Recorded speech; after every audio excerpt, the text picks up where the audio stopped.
You're watching Experience Comic Culture and Sales, streaming live daily to Facebook, YouTube, Twitch, and Twitter. Hey everybody, it's me, Jenna. I am filling in for Miss Jen today because we have bad weather, so she's feeling a little bit under it. And I'm super excited to get to interview all of our awesome guests today. Our first one today is Pat Shand. Hello. And I'm super excited because I come to find out earlier, like 5 minutes before, he's actually been writing some of my favorite things of all times, like Van Helsing, a lot of stuff for Zenescope. But today he is here to talk about Gangsta Ass Barista, and I'm already excited to read it. So, hello. Hey, what's going on? Good. Thanks for having me. I'm so happy. I'm so happy to meet you. Yes, because I do all of these books right here are actually like my books from my collection. Hey, And it's, almost all the Van Helsing and Robin Hood and Hellchild. So here I can show you real quick. Yeah, please. I'd love to see. Yeah, so this was one of my favorite covers from this one, but this is one of my favorite Van Helsing storylines, and I'm actually kind of excited that. Hi, I'm Jenna. Awesome. No, it's great to meet you. Thank you so much. I'm actually what I'm working on today is some more Van Helsing myself. You know, I'm writing a one shot of her today. So you definitely giving me some good lethal Van Helsing energy here. Thank you. So I know that we're here to talk about your new book that's coming up, but can I just ask a quick question? Where do you come up with the ideas that you get for when it comes to like the Van Helsing storylines and any of the like other Zenescope stuff that you've worked on? All right, so there's a two-part answer here, okay? Because I actually be on staff at Zenescope. I was their staff writer. So part of what I did was just pitch ideas, pitch characters, and way early on, back in the day, I was working on the first Robin Hood miniseries toward the end of that. And I had an idea for a Dracula story. And I texted Ralph Tedesco, who is then he was the editor-in-chief. Now he handles the media side. But he is one of the co-founders of Zenescope. And I asked him what he thought about Dracula, you know. And at the time they were working on a Dracula story. But then, you know, time progressed and we were doing this event called Unleashed that brought the classic monsters into the Zenescope universe. Yes. And we were... Raven Gregory and I were kind of struggling to come up with a vampire story because we had our zombie hunter, we had our demon hunter, and our werewolf hunter. So we needed a vampire story. And Ralph texted us or emailed us and said, what about if we do our Van Helsing? And that developed into, you know, we wanted some kind of legacy character. So we thought, what about if she's Van Helsing's daughter? So that's a brand new character. So we have that legacy and then go from there. And she became, after Robin Hood, you know, my main focus there. It was, for me, Robin Hood, then Van Helsing, and later titles like Grim Fairy Tales and Charmed. But one of my main jobs was to think of Van Helsing stories. But now that I'm freelance for them, you know, I run my own company, Space Between. I do work for different companies here and there. So now when I collaborate with Zenescope, they have their in-house staff, you know, Dave Franchini and Dave Wall. They'll come up with the concept and what's going to be happening to Van Helsing throughout her, you know, they do these year-long arcs now, made up of one-shots. So they'll come up with like her villains, you know, her what she's doing, and then I'll script those, and from there, like sort of build the emotional core of what she's going to be going through for that arc. So right now I'm toward the very end of my first full year back on Van Helsing. Nice. So yeah. Well, I'm excited to read it, like, because I got the list. I got asked to do today, and then I got the list of who I was talking to today, and I was like, wait a minute, I really know that name. It's like ringing all these bells. I hadn't had my coffee yet, so like nothing was quite working. And I was like, I know that. Hold on. Let me go look. And I was like, he's on every single one. Pretty much. Well, I appreciate you reading. Thank you very much. And I super love all of yours. Like, yes, like Destiny New York, anything that you've done with Zenescope, a lot of the stuff that you've done, I have, and I love it. Welcome in, Cool Gamer. Super good to see you. So now let us talk about this other thing that you've had. let us talk about Gangsta Ass Barista. Do it. Oh yeah. I love the name already. So can you kind of set it up for us? Let us know. Yeah. All right. So Gangster S Barista, it follows a character. She grew up in a biker gang. That's how she made her money, was doing crime, stealing, robbing, all that fun stuff, right? Yeah. But she wants to try to live life on the up and up. She wants to make things right, sort of leave her old past behind. So she gets a job serving coffee at a local coffee shop. But two problems come up. One, the money is much harder to make than just taking it. She actually has to earn it and earn it slowly. And two, she's having a problem dealing with the disrespect that comes in service work.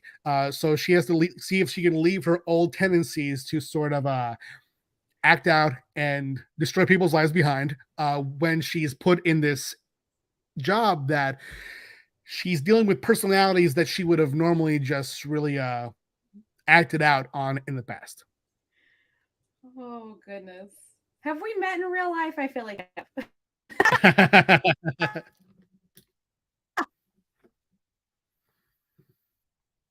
Am I frozen? and stuff. I think Jenna's frozen. Jenna, are you back?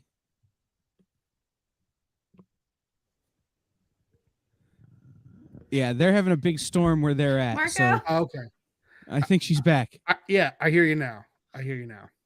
Am I okay? So what I was trying to say was I actually used to work biker rallies every single weekend, and now I work in retail. So it is quite the big difference of, rather than just, I wouldn't say I would hit somebody that would be disrespectful before, cough cough. But nowadays, I just have to put on the nice customer service retail face and just be like, yeah, hi, hello. Yeah, it's a struggle, and people may recognize her too. She was a character in Destiny New York. We spun her off into this. Her name is Trinity. She was in the biker gang in Destiny New York. And the structure of that gang is that they are kind of work for hire guns who work for a much larger crime organization, which that organization might not even be happy that she left peacefully, so she has a lot of problems to deal with here. Yes. Our behind the scenes person. Yeah, that is. I didn't do the crime part, but I did the selling of the. I was the bartender. Yeah. That's so funny to me. I'm sorry. That's literally like. Yep, I feel that one. That's cool. That's sick. I can't wait to read it. That's sick. I a lot of it is taken from my life too. I used to be a barista. I worked in Starbucks for years, and so much of what I went through, the trials and tribulations, are on the page here. There's anyone who works in service work will tell you that people will treat you in ways that you will not believe, that you can't really understand what's going to happen to you until you start to work in a job that puts you in front of the mass public. And then you'll see, dude, you will see that people, there are great people out there. Oh, but, for sure. But man, the treatment when someone's already having a bad day and then they come and greet you and you're gonna try to help them, but it's not always gonna work out for either of you. I think there should be a support group for us retail workers for sure. Oh yeah, I mean, I'm surprised that there's not.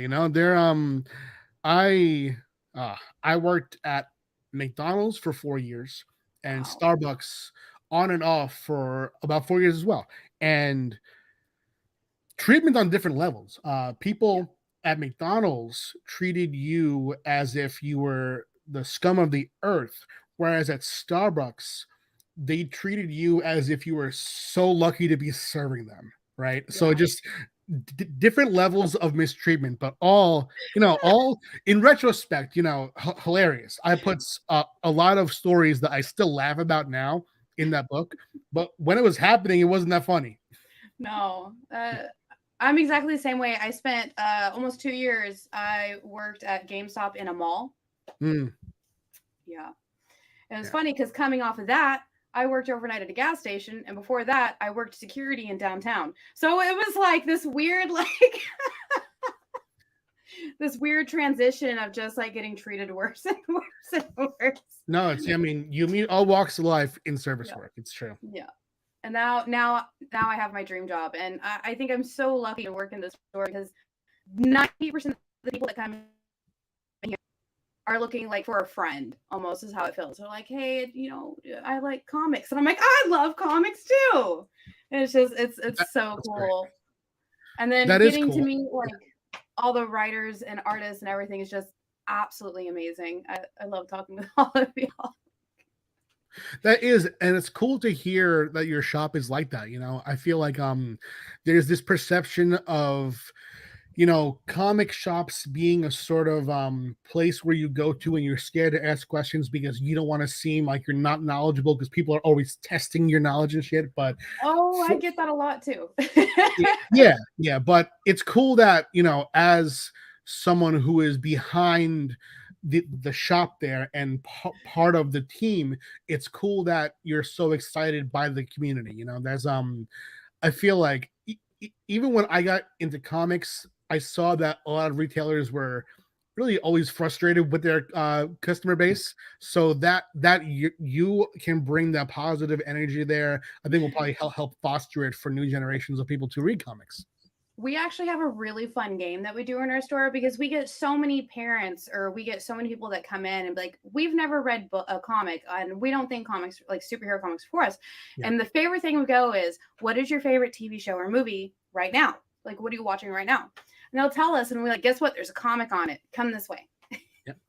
I had somebody come in. He's like, oh, well, I like true crime detective comics. And I'm like, I have a whole section just for you. Come. Yeah. And so now he's here every single month for $2.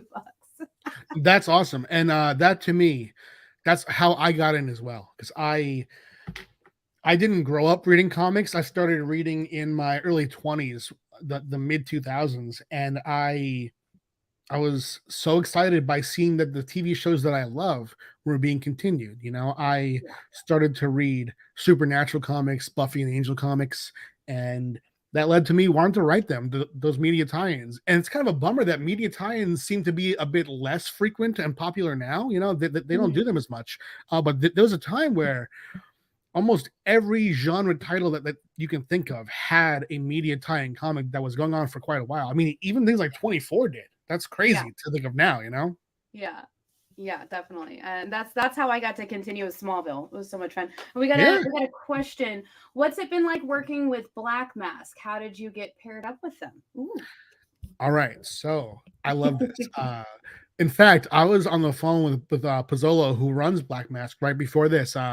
It's become, the relationship has evolved over time. You know, it's when it first started, it was what you would picture. It was, you know, thirsty creator pitching the publisher. That's I saw them as this hub of cool indie titles that I really wanted to get with. You know, I remember they launched Pirouette, which was written by my friend Mark Miller, and not Mark Miller of Marvel fame, but Mark L. Miller, who was at the time writing Jungle Book for Zenescope, and I saw that and I was like, bro, like, what is Black Mask? And I saw over time they began to do more and more cool things, roll out these titles that seemed really, you know, countercultural and subversive and interesting to me. So I would at conventions talk to Matt Pozzolo, pitch to him, try to get in there, and it took time. It took a lot of in-person pitches, and then one day he DM'd me on Twitter and he said, hey, Pat, I'm looking for titles. Do you have anything?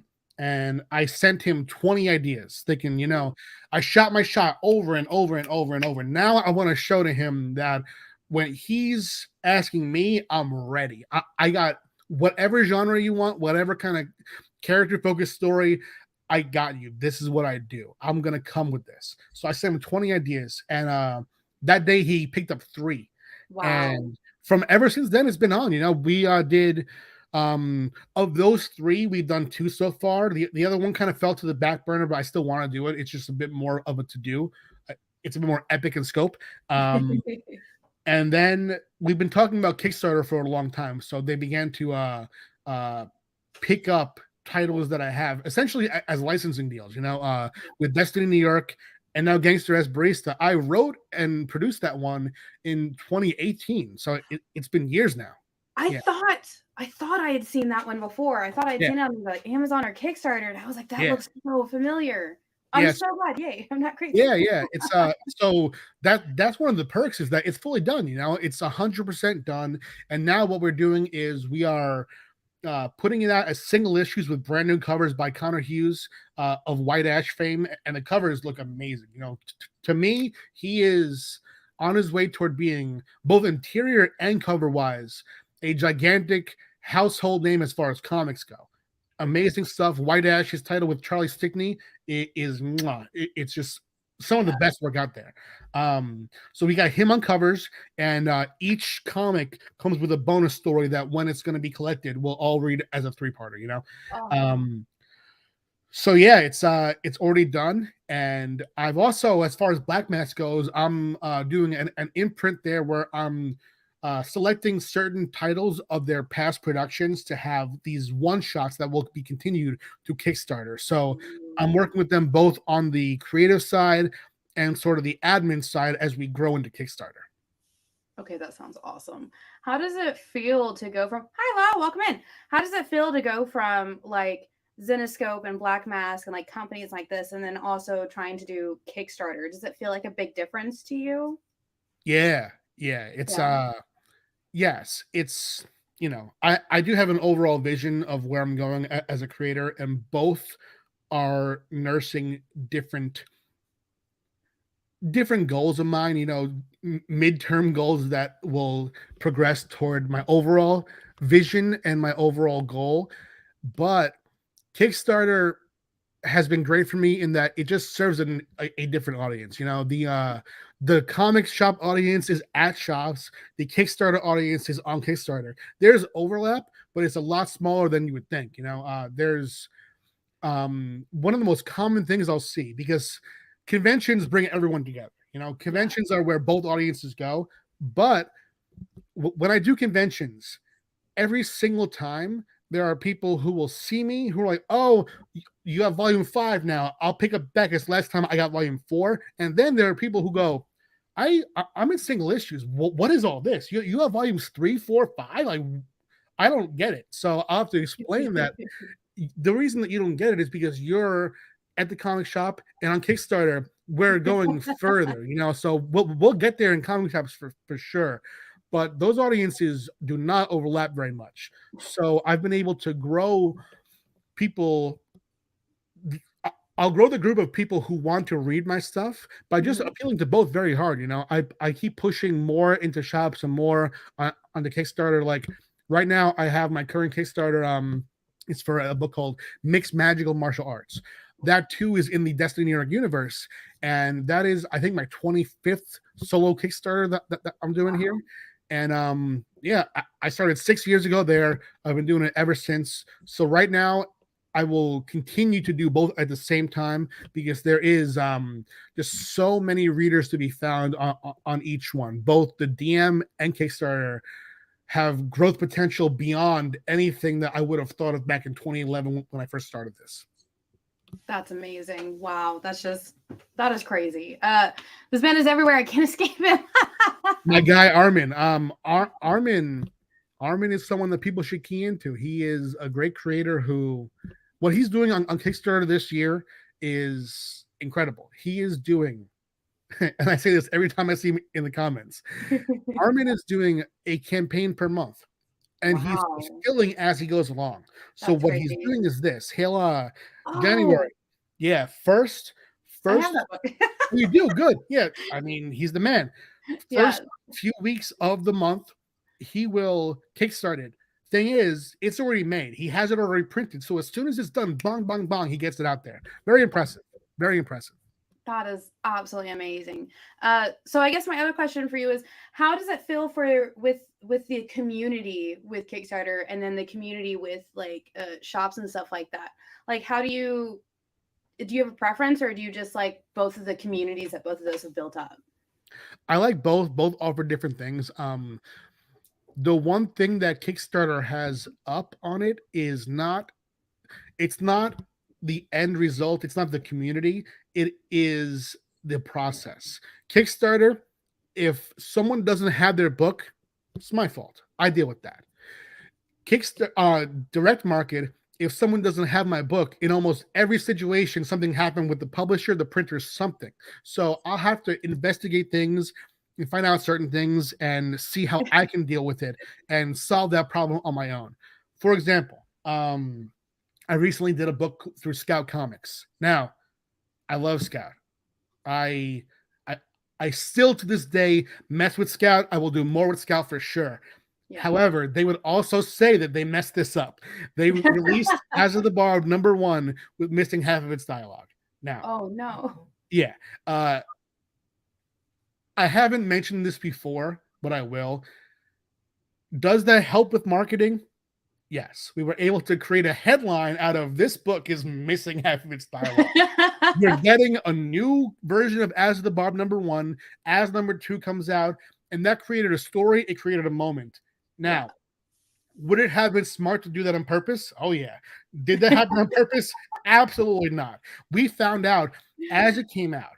I found out on Twitter by someone tweeting at Scout. I just searched As of the Barb, and someone wrote to Scout, is As of the Barb supposed to be missing half of its dialogue?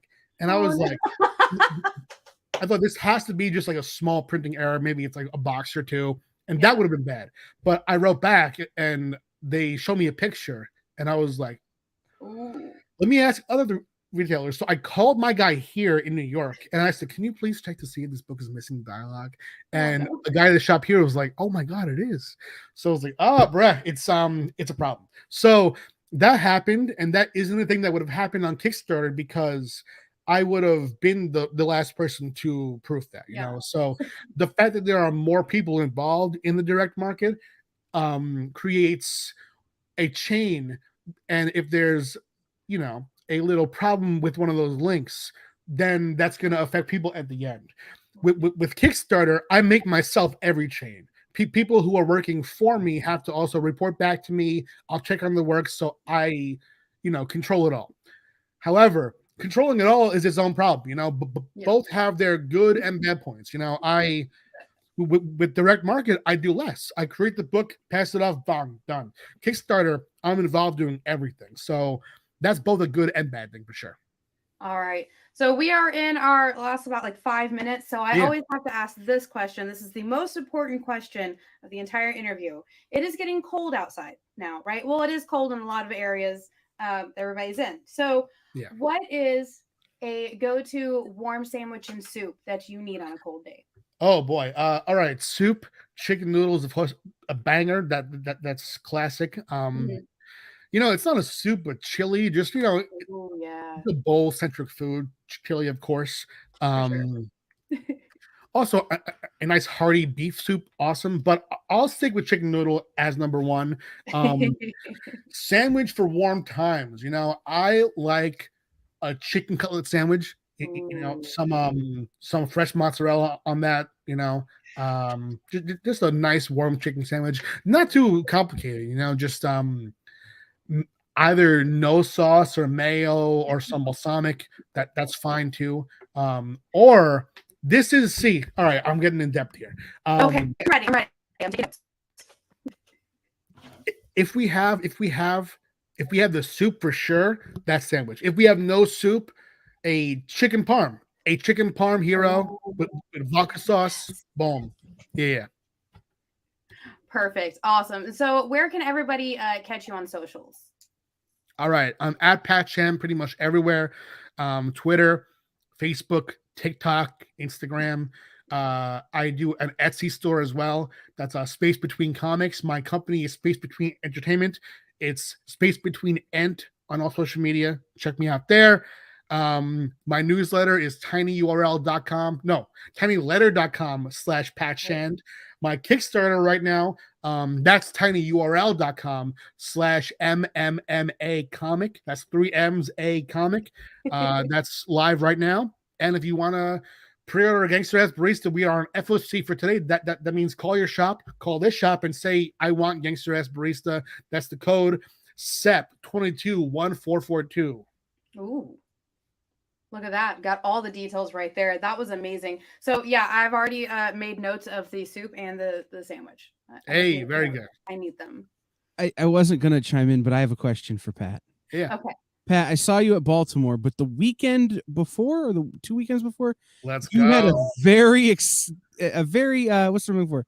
Unique convention experience. It's true. I was at Exotica. Ease up. Yeah. Tell people about that. And I told Dan Wickline I was going to ask this question. Yeah. How do you sell comic books at a convention that's selling what that convention is selling specifically? I've done that. Exactly. All right. It's doable. It's so doable because, all right, the competition isn't your competition. You're selling something different, all right, so watch. This was my layout.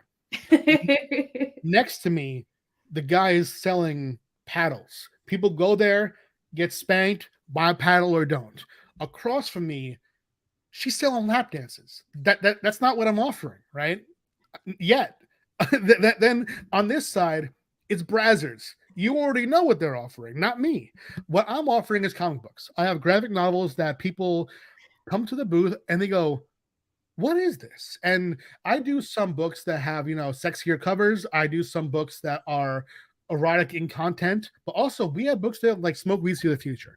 You go to Exotica, the immediate smell is weed.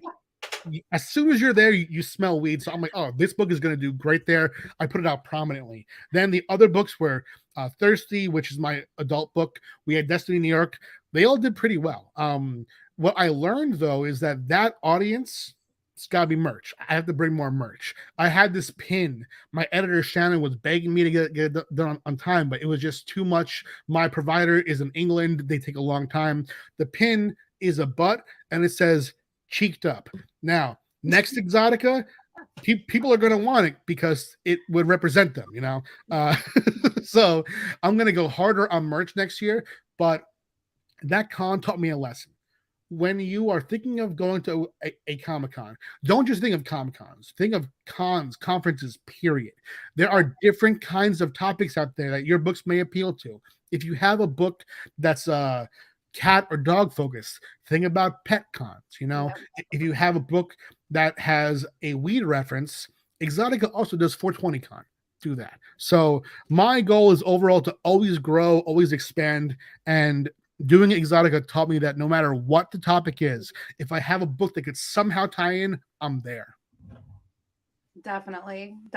Kind of we've started doing that around here more often because we go to like horror conventions. Oh yeah, we've got a bunch of them around here, and we have, because I can pull up anything Aftershock, a lot of stuff from Zenescope, or stuff from Image. Like there's even a handful of like Marvel and DC books, and we'll bring them. People love them because I don't think there's a whole audience out there that doesn't realize that there are comic books for the stuff that they like. Oh yeah. And so it's really cool to get to see and spread out amongst more audiences, and it's really cool to meet people from everywhere. Hell yeah. Absolutely. All right. I want to thank you so much for joining us today. And I can't wait to be getting Gangsta Ass Barista. I've already got it written down to go add to my pull box as soon as this is over. Thank you so much. And we'll catch you next time. Coming up next after a quick commercial break, we're going to have Jim Owsley and Tyler B. Ruff. And I'm so sorry if I mess up your names. You're totally okay to yell at me. See you guys in a minute.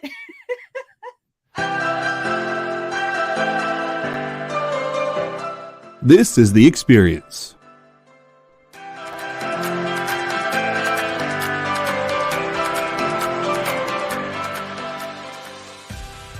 Good afternoon, everybody. Hey there, hi there, ho there. You're as welcome as can be. Hi, I'm Nancy McCann. Welcome to Friday Night Live on The Experience. Welcome, everybody. It's Fat Jack's Comic Crypt. Brendan, Al, Jason, hanging out. There I am. Welcome back to Kicking It with Henry, folks. I am your host, Henry Kumpa. It's great to be here with you guys. So we are going to talk about books that are in stores this week. Hi, everybody, and welcome to Mishmash. Hello, and welcome to the Black Comics Universe, presented by Peep Game Comics. And you gotta love it that the first people in the minute to skim it are creators. Up, everybody! Welcome to another Wednesday Warriors. My name is Joey Galvez, and this is my pal Ambrosia. Hey everybody, welcome to Space Cadets. Hey, What's up? welcome everyone for another episode of I Must Ask You a Question. Hi everybody, welcome to Nerd News Now. Hey, this is Rex. Welcome to Comic Collectibles. Hey, hello all you happy people. Welcome to the Dan Wickline Show. Hi everybody and welcome. This is the crazy show that we do on Thursdays called What's in the Box? What's in the Box? Comic culture and sales.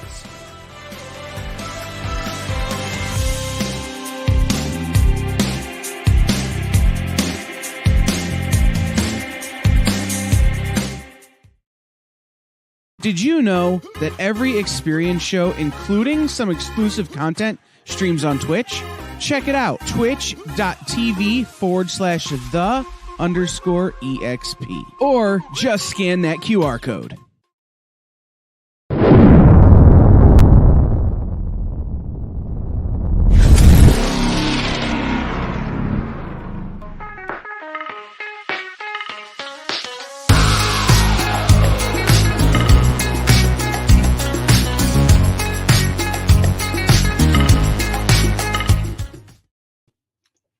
It's me, Jenna, and we are back, and I'm still filling in for Miss Jen today. And we have two awesome people for our next guest. We have, and I'm so sorry if I mess up your names, and you're totally allowed to yell at me, Jim Owsley and Tyler B. Ruff. Yep. Did I get it right? Yay! Well, actually, it's Jim Owsley, but I answer to both. I've heard like every pronunciation. That's okay. I will put that on my notes to make sure I get it right from now on. Tyler's got an easy name to say, Ruff. You can't get that wrong. Not hard. So you two, from what I've been told, is working on what's called the Atonement Bell from Red 5. How did you two kind of like meet to come up with this? Tyler, you want to tell our origin story? So I write and illustrate a comic series called The Unforgiven, and I was at a comic show for a free comic book day selling it, and peddling my wares as usual. And Jim had a table next to me, and he was impressed by my very awesome work and was like, I need your very awesome work on my book. And I said, I am happy to give my very awesome talents to your very awesome script. And here we are. That's exactly what happened, just so you know. Word for word, step by step. Verbatim. Right? Yeah, verbatim. That is so great. So do one of you guys want to tell everybody like kind of the setup for this book? Yeah, so the Atonement Bell is about a boy and his mother. His name is Jake, and he recently lost his father. And so around the holidays, around Christmas time, they go into the city to visit with estranged relatives that they haven't spoken to in a long time.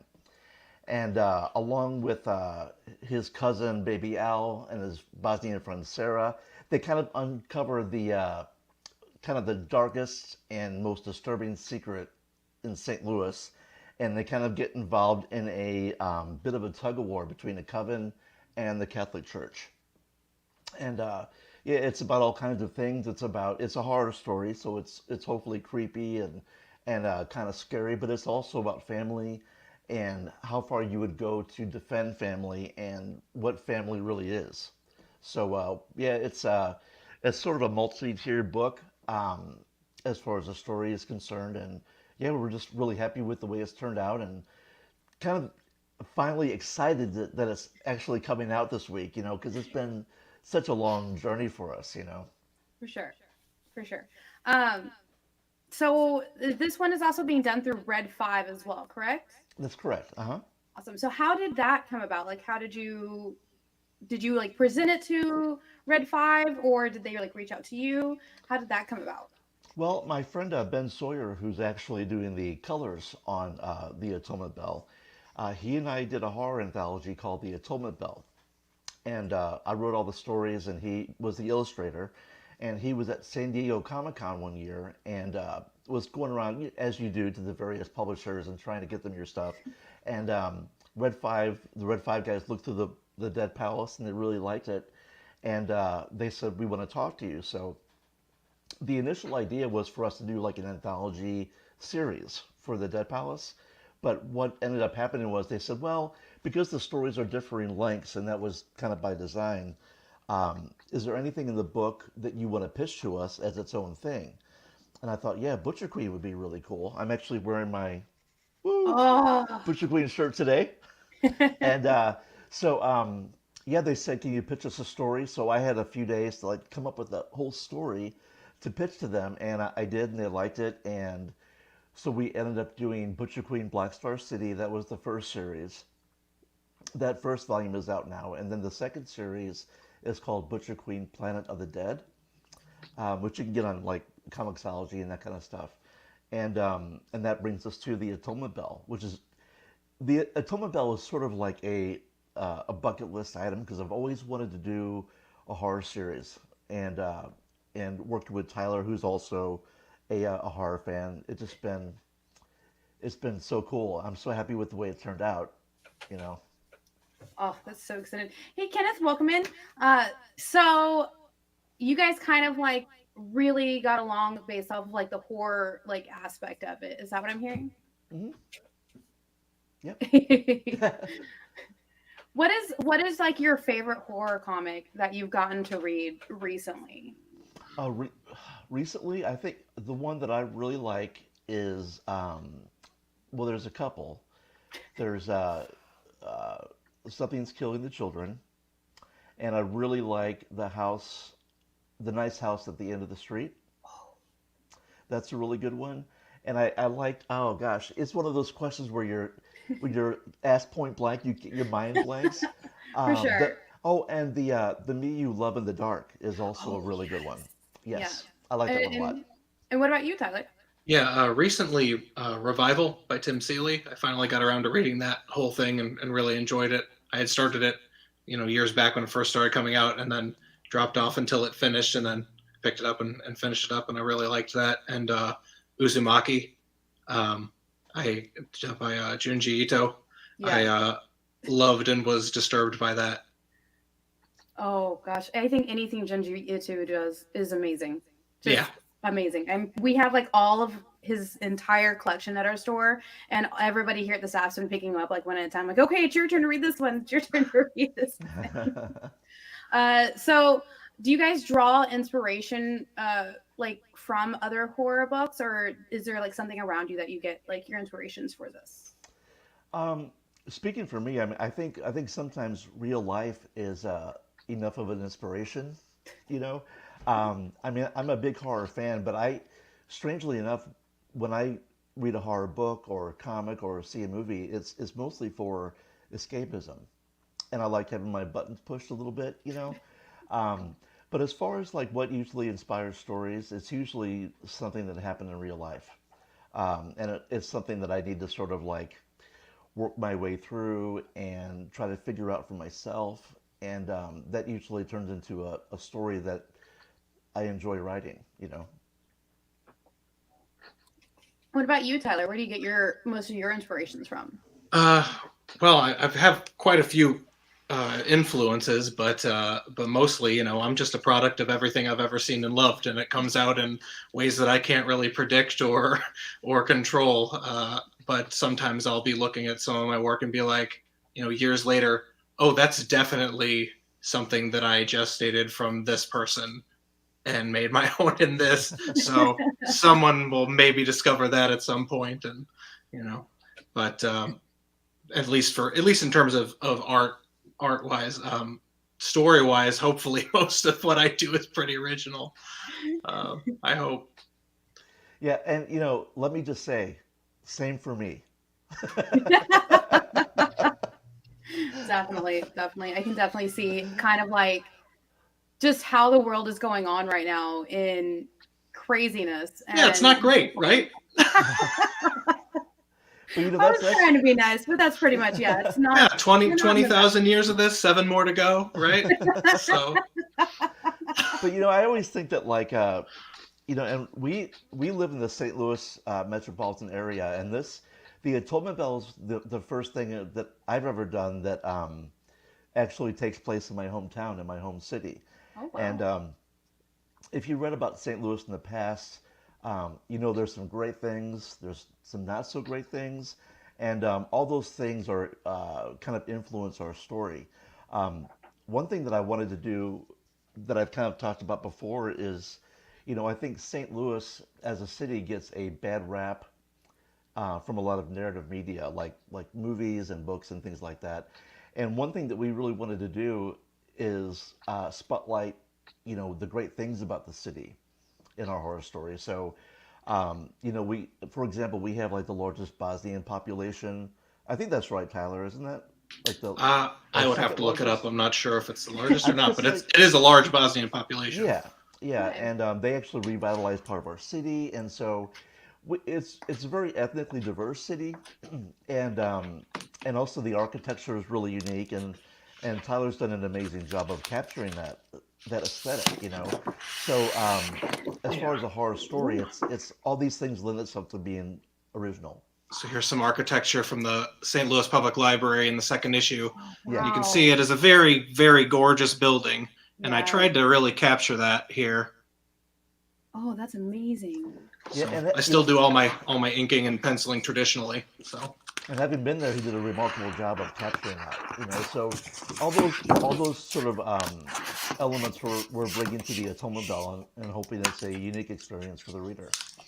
That is so exciting, and I hate to say this, but so we are just outside. We're in Houston, Texas. Oh, okay. Yeah. So we just have floods every year, pretty much is how it feels. Whenever we get a hurricane, lately being snowstorms, but like the architecture here is completely different. The diversity is huge, but like at the same time, I don't know a whole lot about other like major cities in the U.S. like I should. So this will be really cool to get to learn about y'all's area, and that'll be so exciting for me because I do love learning about stuff like that.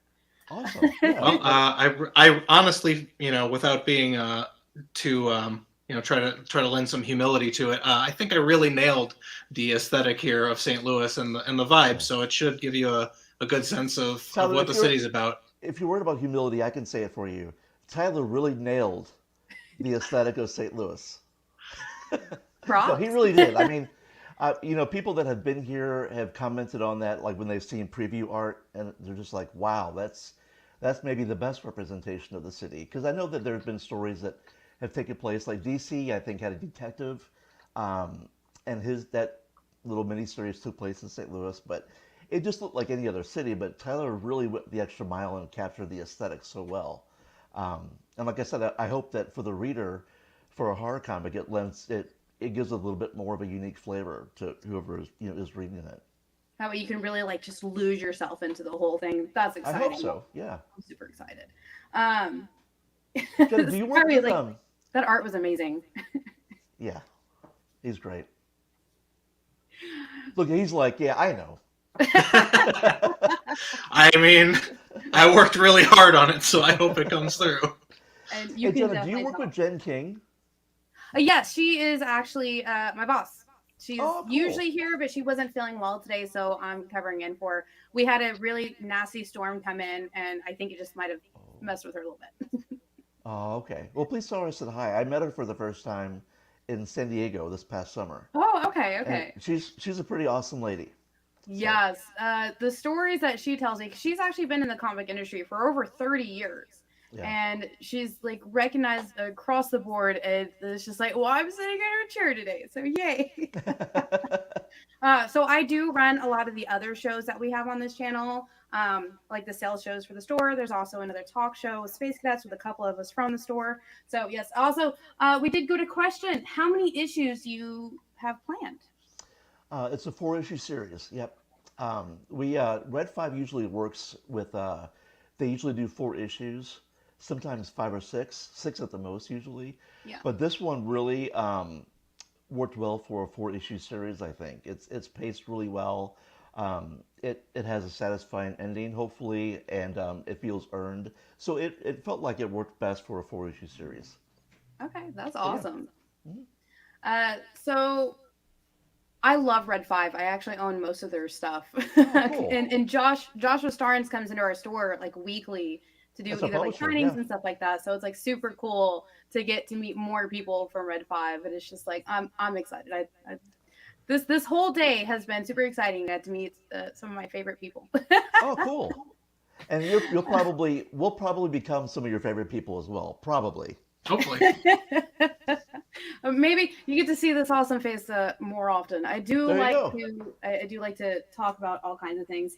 Cool. Another book to add to the poll. Yes, I've got it written down already, Mr. Producer Man. So I do have to ask you guys. I have this thing whenever I do interviews. I have to ask you. It's the most important question that you'll probably be asked today. The weather is getting cold outside now, right? So it's getting like really cold in like parts of the states. It's snowing. Here, it's chilly enough that we're actually getting rain. What is your go-to on a cold, wet, rainy day? Sandwich or soup? Oh, soup for me. Okay, what kind of soup? Tomato. Ooh. Mm-hmm. With like a creamy, like you make it with like milk, or do you make it with like water? I usually get it from Panera. That's where I usually get it. But usually it's like a tomato soup, yeah. Or a chili. I know chili is not really a soup, but chili is like my favorite, I think. It's a soup. It's a soup It's and a a soup. chili. It's So I'll say chili. Are you talking like a meat-based chili, or does it have beans or not? You know, I'm easy like Sunday morning when it comes to chili, so I'll take it either way. And what about you, Tyler? What is your go-to like? I generally make chicken and dumplings every year when it starts to get cold, and I can make a pretty good chicken and dumplings. I make a good chili too, Nice. with beans.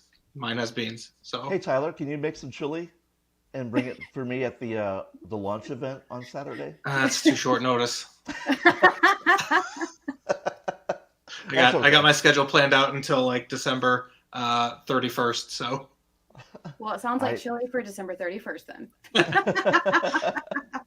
Chili party at Tyler's. I will send you something to send to us. Yeah, self-addressed stamped Tupperware. You'd actually be surprised. I've done that before. Oh, really? I mean, you can send anything through the mail if it has a stamp on it. People send like potatoes. Yep. Like you just slap a stamp on it, they'll mail it. Wow, is that true? I didn't. Yeah. That's funny. Oh yeah. All right. Are there any other projects that either of y'all can talk about that we can look forward to? Yeah, absolutely. Next week, The Unforgiven Volume 3 comes out. It's got 6 issues in it, and I've been publishing the issues that are in this since 2017, so it's been a long time coming. It's 250 pages, and it was a hell of a lot of work, and I'm really proud of it. So it's a great series. It looks like a thick book. I'm excited. Yeah, it's the thickest one yet. So. Wow, that's amazing. Since 2017, huh? Yeah, for that one. So the series has been going on since 2011, but the issues that are in this have been since 2017. There's been a lot going on, personally and globally since then. So it's taken a little longer. What do you mean globally? Globally. The Great Panini. Don't you know about that? Oh, that's right. Okay, I forgot. All right. So where can we find you guys on your socials? You can find me at tylerbruff.com or at tylerbruff on Instagram or Twitter, while Twitter is still around for the next few days. Yeah, at TBR_Unforgiven on Instagram and Twitter, and at wearetheunforgiven.com and Facebook somewhere. We Are the Unforgiven, I think. You know, I try to stay off social media as much as absolutely possible, but I'm kind of terminally online, so, you know, you'll find me. Yeah. I wish I didn't have to be in a way, but you know, if you have something to promote, that's like the best way to do it. You know, there's no getting away from it, unfortunately. Yeah. But I'm on Twitter and Facebook as at Jim Ousley, JIMOUSLEY, and the Atomic Bell at the Atomic Bell on Instagram, Twitter, and Facebook as well. Awesome. And then we can also find their stuff coming out from Red 5. Do we know if that one's going through Diamond right now? The Atomic Bell? Yes. It is, yep. Okay. Yep, it's a Diamond, yep. Yep. So and that first issue will be out Wednesday. So definitely check out your local comic shop, so that way you can definitely pick this up. Add it to your pull box list, that way you never miss it. And please be patient with us as the world is doing things here at our small store. It sure is. But support your local comic shops. You know, the local comic shops are everything. You know, it's so awesome to me that in the 21st century we still have comic shops. And they're open, and the fans are really enthusiastic, and it's such a great thing to still have. So we just need to keep that alive. For sure. We've got all diamond codes for every one of the issues, so get those to your local comic store owners, and don't give Jeff Bezos any more money. That's right. Please do not get rid of us. Because I love seeing all the people in here every day, because we've kind of done this thing where we're half live sales, but we're also brick and mortar sales, and we have a pizza place in the store, so that's cool. You find all kinds of things at comic book shops. Is there like a Texas style pizza? Is there like a Houston style pizza? Kind of. It's what's that like? It's like a very thin crust pizza with all the meats and jalapenos. Oh, interesting. Okay. Yeah, it's so good. You just gotta. And what's great is, especially at our store, the pizzas are literally like this big around. Nice. Yeah. I'm into it. We get the extra That sounds large. really good. And it's huge, and you can find that at almost any pizza place here. There's another one called Brothers where they have one just as big, but they're from Brooklyn, so they brought, and then they kind of add the things. So do you guys actually own the pizza place? No, so the way that we're set up is we're in a corner. We're a giant L, where you have the pizza place inside the comic book and collectible store, and then on the other side of the L, we have the gaming store, where it's got all kinds of like Magic cards, Pokemon cards, and board games and stuff like that. So it's like a little utopia of our little spot right here. And we do have we have a 500 square foot kids section with a huge place for people to come in and do signings and stuff like that. So maybe someday we can get you guys down here, huh? That'd be so much fun. You know, my sister just moved to a place outside of Houston with her family. We are technically in Oak Ridge, right across from Spring. Okay, that's not out of the question. That'd be fun. Definitely. It'd be fun to see Jen again too, actually. So. Yes. Hopefully the weather doesn't keep her too under. Yeah. I know. We live in St. Louis, and we're just bracing ourselves for whatever the hot mess is that's coming our way. Yeah, I mean, just the other night, we went to bed with no warning of anything happening, and then woke up to 6 inches of snow. So, and there was no forecast to anything. Yeah. Hey Joe, so what's funny for us, the area of Houston that we're in is south Houston. Like, we're less than 45 minutes away from the Gulf. Okay. And the way that we joke about it down here is we were born and raised in 120-degree temperatures with heat index and humidity making it 150. We're used to cooking our eggs on the concrete. What we're not used to is our new yearly snow freeze for a week. Oh. Yeah. Yes. We've started getting those. They're calling for another one this year in January, February for a week where it's just snow and ice nonstop. And nobody is used to that yet. 150-degree temperatures, we're good with that. 30? Oh, man. Yeah. That's a big change. we have something like in St. Louis. I remember being a kid, and it seemed like every winter there was like a big snowfall. We could go sledding and everything else. And we don't really get a whole lot of that anymore. It gets super cold, but we just don't see snow like we used to. But yeah, it's, Do you want you never know what's going to happen. No, it's okay. It's only like a foot, but still, y'all can have it. I personally am really hoping that it snows on Christmas Eve in this area, because this book takes place this year around Christmas Eve, and it's going to really bother me if it's not climactically accurate. That's going to really grate on me. You take the cold over the heat.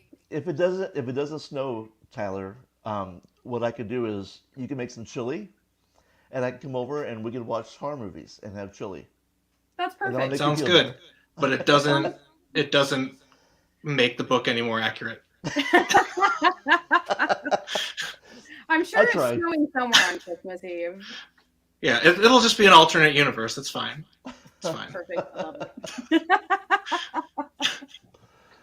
Oh my gosh, that would be so great. Like, we'll just send you guys our snow that we get in January. We'll just make it time travel to Christmas Eve. Perfect. I'm sorry, you're breaking up, Jen. I can't hear you. Whatever you said, just forget. But yeah. What about you guys? We've got like 5 more minutes. Do you guys prefer the hot or the cold? Well, here we never really have enough time to get used to either. We've got like 2 weeks of spring and 2 weeks of fall in between our summer and our winter. Like, I remember there used to be transition seasons and it was great, but anymore it's like less and less and less. Yeah. And I mean, I love the fall. The fall's my favorite season, so I guess the cool is what I prefer the most. I think I prefer the heat because I could wear shorts. I could go swimming, and I think the older I get, the less I like the cold. Yeah. The cold is hell on a body, but I figure like you can always put on more clothes, but you can only take off like once you're down to skin. That's it. So you're just gonna be hot. Tyler, listen, baby. We need to hang out more in summertime. I've got some, I like summertime better because if it's too hot, we'll just get the inner tubes and then you can just float down the river as long as the alligators are out. But beside the point, you just float down the river. Wow. Have a cold drink. Yeah, I love. And plus, in summertime, you've got the outdoor concerts and you've got like amusement parks and stuff. I don't know. We're lucky down here. A lot of our water parks are indoors, so they're open all year round. Oh, nice. That's cool. That's really cool. I would love to have that here. I would. I love water parks, like water slides. Yeah. Oh my gosh. Yeah, I love it. I think we have one of the biggest ones down here. It's called Schlitterbahn. I've heard of that. They have the lazy river that goes around the whole thing of it. But to sit in the lazy river, it's like 2 or 3 hours because it literally goes around the entire water park. That's lazy. You can just get off at whatever ride that you want. That sounds really cool. I think what should happen maybe is that maybe Jen King should fly us out there for a signing, and then we could all go to the water park. That's a really good idea. I'll have to ask her. It's like 2 hours away to the water park, but that'll be fine. Oh yeah. All right, guys. Thank you so much for joining me and chit-chatting with me. I know I'm kind of a little all over the place when it comes to questions, but I hope you guys had fun. It was great. I'm kind of all over the place when it comes to answers, so that's all right. Yeah, we match it well. All right, so I can't wait to get you guys this book coming out this Wednesday, The Atonement Bell from Red 5. Make sure everybody else, you guys get to give your LCS a call, and then we will catch you guys next time. I've been Jenna here filling in for Miss Jen, and this is Jim, and this was Tyler from The Atonement Bell. Thanks, guys. Bye. Thank you. Thanks. Join the party. Head over to our link tree to find all the links for everywhere the experience is all the time.